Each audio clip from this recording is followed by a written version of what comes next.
हरेक नागरिकलाई हरेक खबरबाट हरेक पल सुसूचित गराउने हाम्रो अभियान जारी छ। हरेक पल टिभी एचडी सब्स्क्राइब गर्न नभुल्नुहोला। नमस्कार।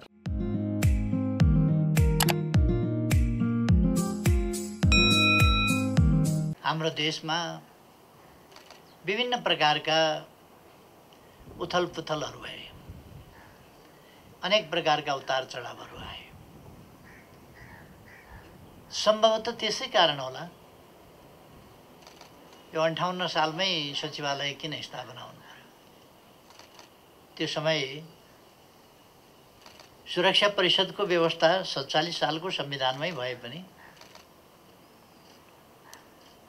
11 वर्ष किन लाग्यो भन्दा त्यो परिस्थितिले त्यति बेला अनिवार्य बनाइदियो सुरक्षा परिषदको सक्रियता र यसको सचिवालयको स्थापना।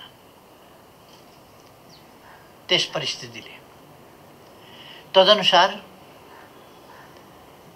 कानुनहरूको नीति नियमहरूको तर्जुमा गर्ने काम भयो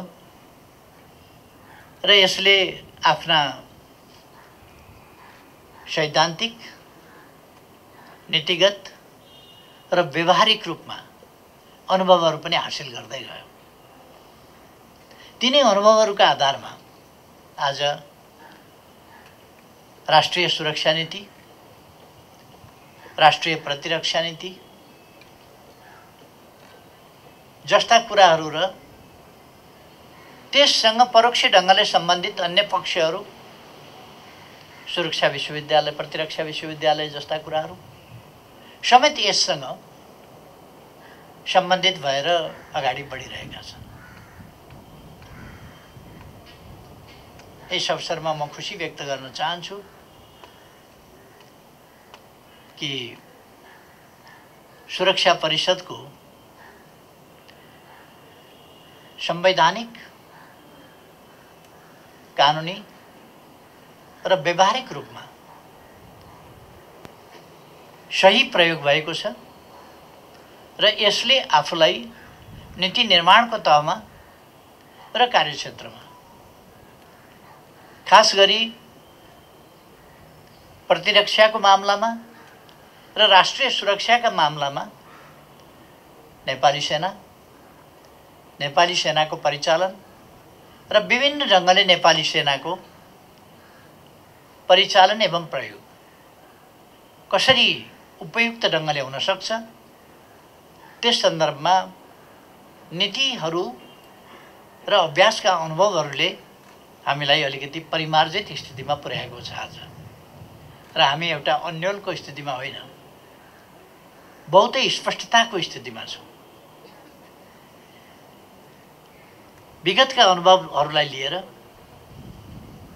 आज हामी अझ स्पष्टताका साथ अगाडि बढ्न जरुरी छ। आजको दुनियाँ पनि आज विश्वमा एक ढङ्गले भन्ने हो भने तुलनात्मक रूपमा शान्तिको स्थिति नै छ भन्नुपर्छ। तर प्रतिरक्षा सम्बन्धी, सुरक्षा सम्बन्धी वा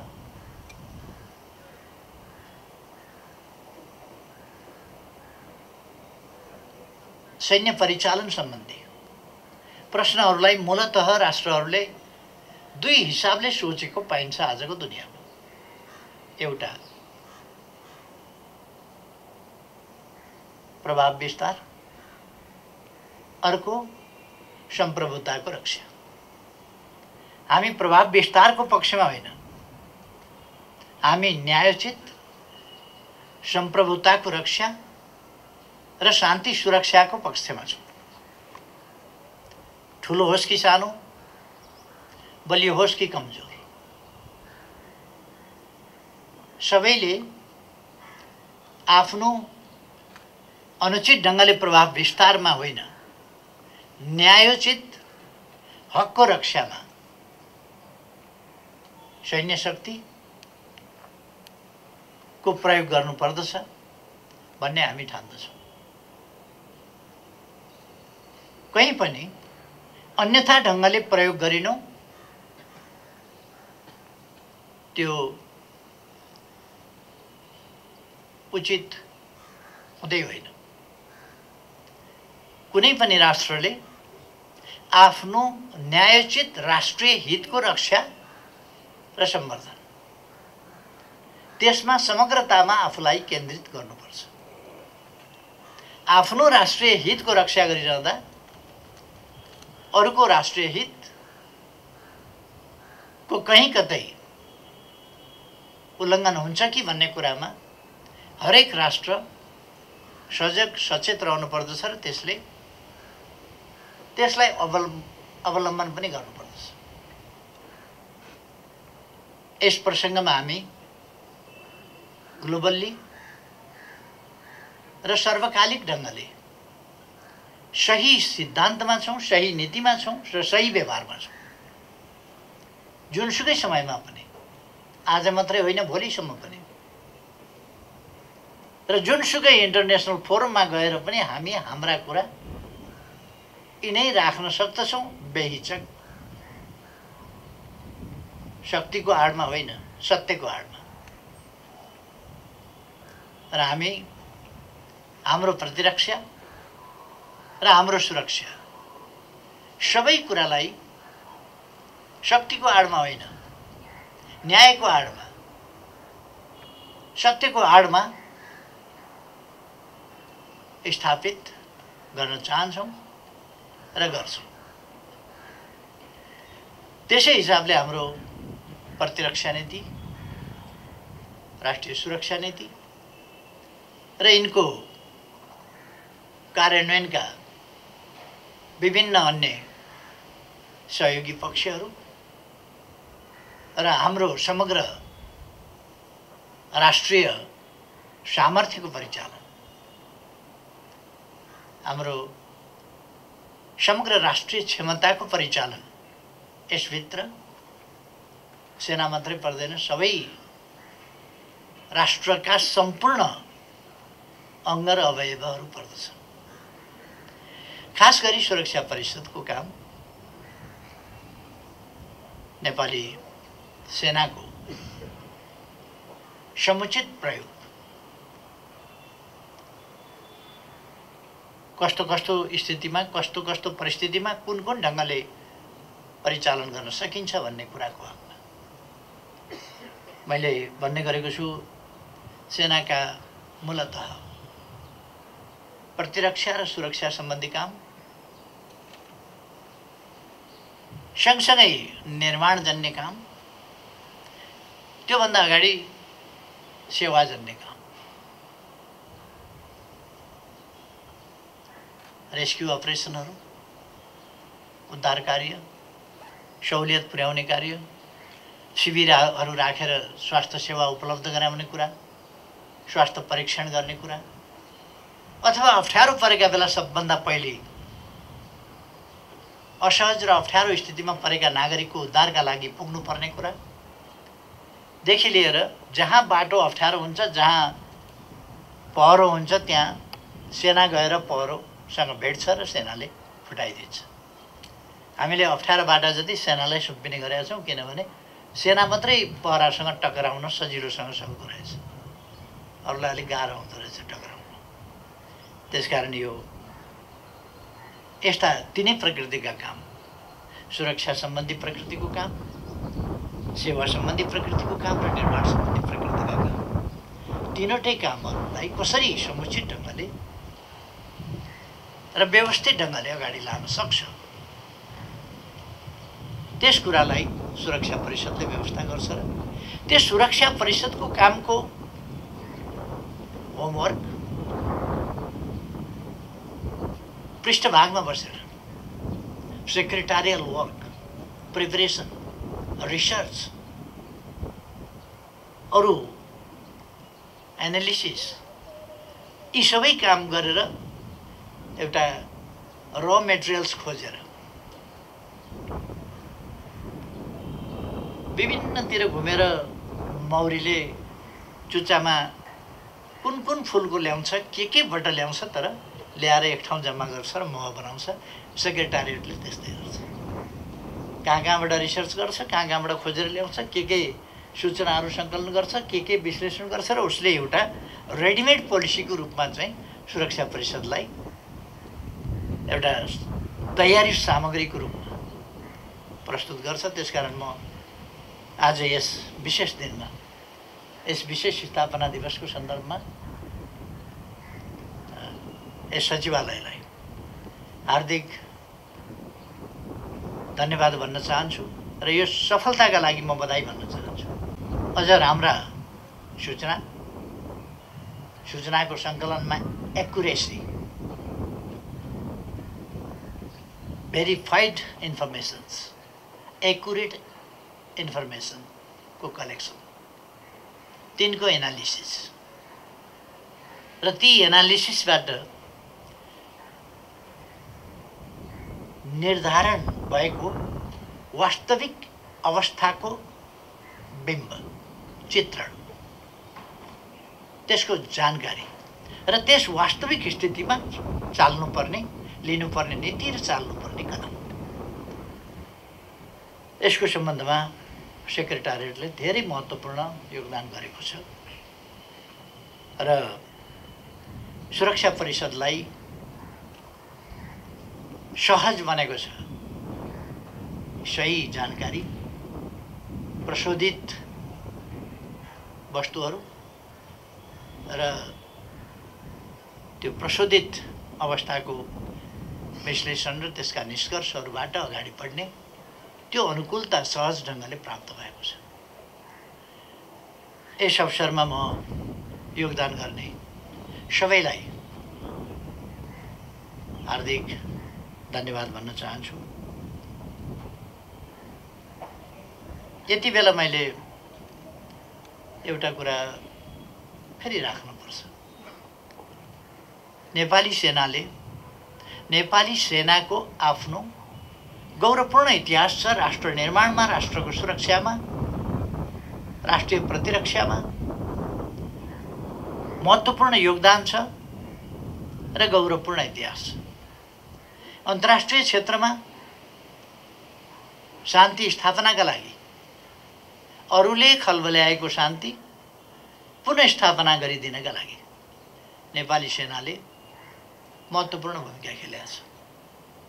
आफ्नो जीवन खतरामा राखेर अन्यत्रै गएर शान्तिका लागि, अरूले खलबल्याएको शान्ति पुनर्स्थापना गरिदिने वा बढी बिग्रिन नदिने वा त्यहाँ बढी क्याजुअल्टी हुन नदिने, त्यस काममा आफूलाई जोखिममा राखेर योगदान गरेको छ र यसरी अन्तर्राष्ट्रिय क्षेत्रमा पनि ख्याति कमाएको छ। राष्ट्रिय क्षेत्रमा पनि नेपाली सेना एउटा विश्वसनीय, भरपर्दो प्रतिरक्षा र सुरक्षाको एउटा निकाय हो र यसका काम तदनुसारका छन्। यसले सेवाका क्षेत्र र निर्माणका क्षेत्रमा पनि त्यस्तै गरी जनताका मन छुने असाधारण काम गरेको छ। त्यो मन छुने काम गर्ने कुराको निर्देश सुरक्षा परिषदले सिम्पली गरिराखेको पनि हुन्छ। यस्तो भएको हुनाले नेपाली सेनालाई अनावश्यक ढङ्गले विवादमा तान्न खोज्ने, आफ्ना संकीर्ण स्वार्थका लागि अनावश्यक ढङ्गले विवादमा तान्न खोज्ने अथवा नेपाली सेनालाई अपमान गर्न खोज्ने वा प्रोभोक गर्न खोज्ने विभिन्न खालका प्रवृत्तिहरू देखिन्छन् र नेपाली सेनालाई घिसारेर विवादमा ल्याउन खोज्ने, नेपाली सेनाका सदाशयतापूर्ण र राम्रा क्रियाकलापमा पनि जस नदिने, श्रेय नदिने, बरु कसरी क्रिटिसाइज गर्न सकिन्छ, त्यसको आलोचना कसरी गर्न सकिन्छ, विरोध कसरी गर्न सकिन्छ भनेर ठाउँ खोज्ने र अनुत्तरदायी ढङ्गले हिलो छाप्ने खालका कुराहरू उछाल्ने, त्यस्तो कुराहरू गर्न हुँदैन। खास गरी कुनै कहीँ मानवीय वा कहीँ कानुन उल्लङ्घनका कमीहरू भएका छन् भने केही भएका छन् भने ती कुराहरूलाई हेर्ने निकायहरू छन्, तिनले हेर्छन्। तर जुन संस्थाहरू वाद प्रतिवादमा उत्रिरहँदैनन् त्यस्ता संस्थाहरूलाई वाद विवादमा तान्ने खालका कामहरू उचित हुँदैनन्। र नेपाली जनता यसमा सचेत छ। तर नेपाली जनताको चेतनालाई अलिकति समय समयमा अल्मल्याउन खोज्ने, भ्रममा हाल्न खोज्ने प्रयासहरू पनि हुने गर्छ। हामी त्यस्ता प्रयासहरूसँग सतर्क हुनुपर्छ।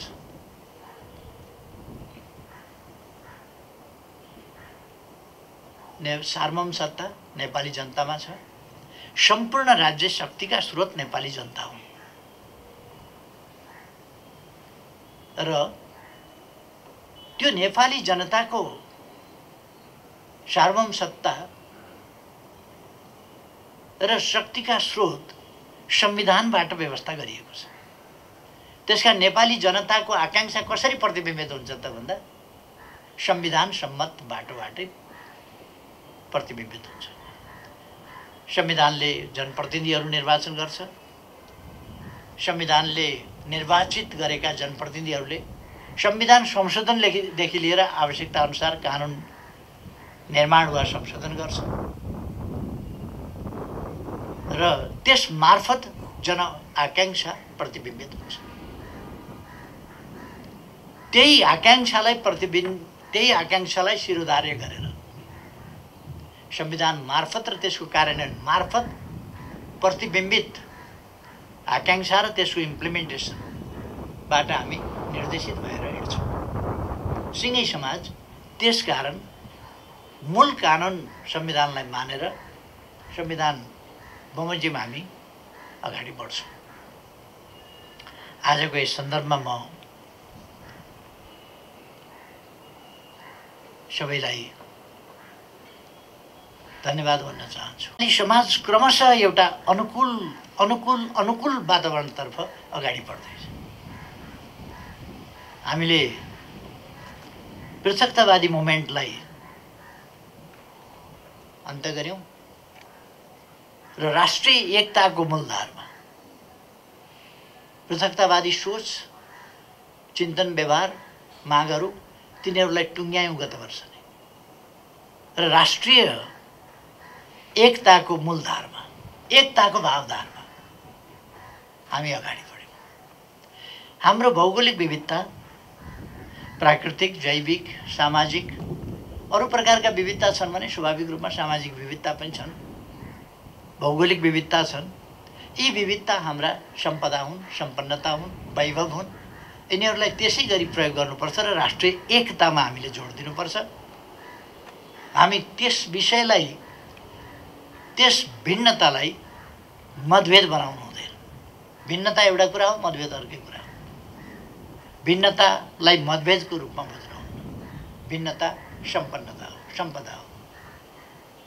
यहाँ धेरैवटा रङका फुलहरू छ, फुलहरूमा भिन्नता छ,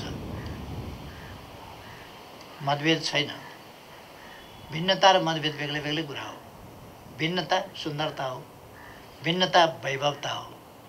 धेरै रङ छन्, धेरै फुल छन्, धेरै प्रकारको वासना आउँछ, धेरै प्रकारको रङ फुल्छ। हाम्रो देश पनि त्यस्तै हो। हामी यस दिशामा राष्ट्रिय एकताको भावधारामा गएका छौँ र अब नेपालबाट हिंसा पनि, आन्तरिक हिंसा पनि टुङ्गिएको छ। भर्खरै हामीले हिंसाको बाटो लिएको समूहलाई पनि आफ्नो त्यो बैठक बाटो छोडेर शान्तिपूर्ण राजनीतिको मूलधारमा फर्किने एउटा वातावरण दियौँ पनि र प्रेरणा हौसला पनि दियौँ त्यसमा फर्किनका लागि, सम्झायौँ पनि र उहाँहरू पनि आउनुभएको छ। म उहाँहरूलाई धन्यवाद भन्न चाहन्छु। अब हिंसा पनि, विखण्डनवादको पनि अन्त्य, हिंसाको पनि अन्त्य।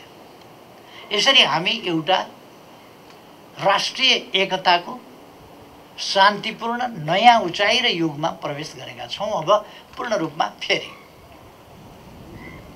फेरि प्रवेश गरेका छौँ शान्तिपूर्ण युगमा सम्पूर्ण रूपले।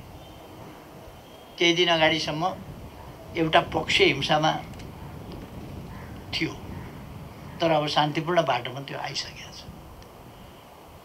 यी हाम्रा प्रयासहरूको प्रतिफल हो। यसमा अवश्य नै सुरक्षा परिषदका नीतिहरू, यसका नीति एकहोरो अगाडि बढ्ने मात्रै छैन। सुरक्षा परिषद भनेको लड्न भिड्न मात्रै होइन, मिलाउन पनि जान्दछ। यसले शान्ति स्थापना गर्ने हो। लडेर भिडेर मात्रै शान्ति स्थापना हुन्छ होइन, लडेर भिडेर भन्दा नलडेर शान्ति स्थापना हुन्छ। कहिले कहिले वार्ताबाट हामीले शान्ति स्थापना गरेका छौँ, राष्ट्रिय एकता कायम गरेका छौँ, भिडन्तबाट होइन, वार्ताबाट। जे होस् यो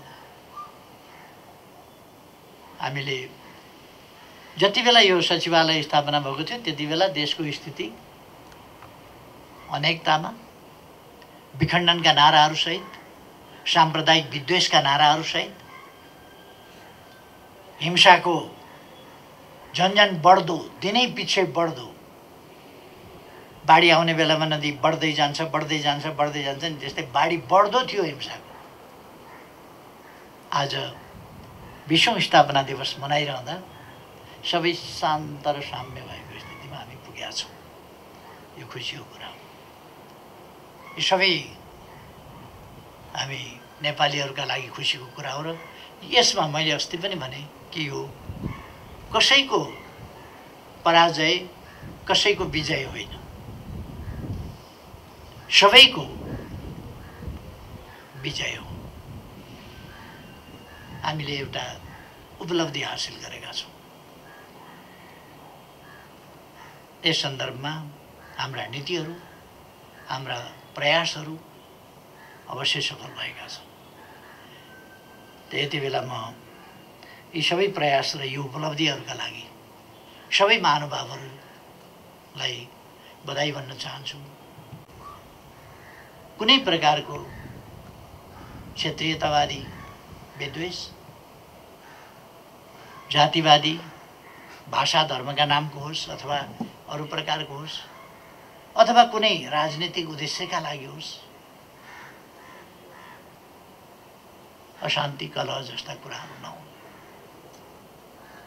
शान्तिपूर्ण ढङ्गले हामी राष्ट्रलाई विकासको मार्गमा, सुशासनको मार्गमा अगाडि लान सकौँ र समृद्ध नेपाल, सुखी नेपाली, यो सुखी नेपाली, समृद्ध नेपाल बनाउनका लागि शान्ति, सुव्यवस्था र स्थायित्व आवश्यक छ। सुखी हुनका लागि त सुरक्षाको निर्भय वातावरणको प्रत्याभूति बिना मान्छे सुखी हुनै सक्दैन। चाहे जेसुकै होस्, धन सम्पत्ति जतिसुकै होस्, जेसुकै होस्, तर शान्ति सुरक्षाको स्थिति वा निर्भय वातावरण भएन भने मान्छे सुखी हुनै सक्दैन। त्यसकारण हाम्रा सृष्टिदेखि नै मानव जातिले चाहेको सुख, हाम्रा पूर्वजहरूले भनेको मानवीय चाहनाको अन्तिम निष्कर्ष सुख, त्यो प्राप्त गर्ने सम्भावनाको ढोका हामीले खोलेका छौँ। अब विकासको ढोका खोलेका छौँ, सुशासनको ढोका खोलेका छौँ, शान्तिको ढोका खोलेका छौँ, राष्ट्रिय एकताको ढोका खोलेका छौँ र यी कुराहरू हामीले प्राप्त गर्दै अगाडि बढेका छौँ। त्यसकारण अब व्यावहारिक रूपमा हामी तोकेर भन्न सक्छौँ, अब नेपाल समृद्ध नेपाल हुन सक्छ, सुखी नेपाली हुन सक्छन् र यसका लागि अब हामीले धेरै समय पर्खिनु पर्दैन। हामी यो चिज हासिल गर्न सक्छौँ। कोभिड-19ले 1 वर्ष हामीलाई अलिकति डिस्टर्ब गर्यो होला, तर त्यसलाई पनि अब हामी पराजित गर्दैछौँ र अगाडि बढ्दैछौँ। त्यसकारण हाम्रो गन्तव्यतिर अगाडि बढ्न हामीलाई अनुकूल वातावरण मिलेको छ। क्षेत्रीय स्तरमा हामी छिमेकीहरूसँग सुमधुर सम्बन्ध कायम गर्दै, समस्याहरू वार्ताद्वारा समाधान गर्दै, अगाडि जान सक्ने त्यस स्थितिमा छौँ। केही समस्या छन् भने तिनलाई समाधान गरेर वार्ताद्वारा समाधान गरेर अगाडि बढ्न सकिन्छ। यी सबै पक्षहरूलाई सचेत ढङ्गले हेर्दै सचेत र आवश्यक कदम चाल्दै नेपाल अगाडि बढ्छ। सुशासन र विकासको गतिबाट तीव्र गतिले सुशासन र विकास कायम गर्दै समृद्ध नेपाल, सुखी नेपाली हासिल गर्ने, त्यो राष्ट्रिय आकांक्षा प्राप्त गर्ने, त्यो राष्ट्रिय उद्देश्य प्राप्त गर्ने, त्यो हाम्रो गन्तव्य प्राप्त गर्ने, त्यसमा अब हाम्रा व्यवधानहरू अटेका छन् र हामी अगाडि जान सक्ने भएका छौँ। यो एउटा खुसीको समय हो र खास गरी राष्ट्रिय सुरक्षा परिषदको सचिवालय र राष्ट्रिय सुरक्षा परिषदका लागि यस्तो वातावरण भनेको एउटा असाधारण खुसीको कुरा हो। त्यसकारण यति बेला म खुसी व्यक्त गर्न चाहन्छु र सबैलाई फेरि धेरै धेरै धन्यवाद भन्न चाहन्छु।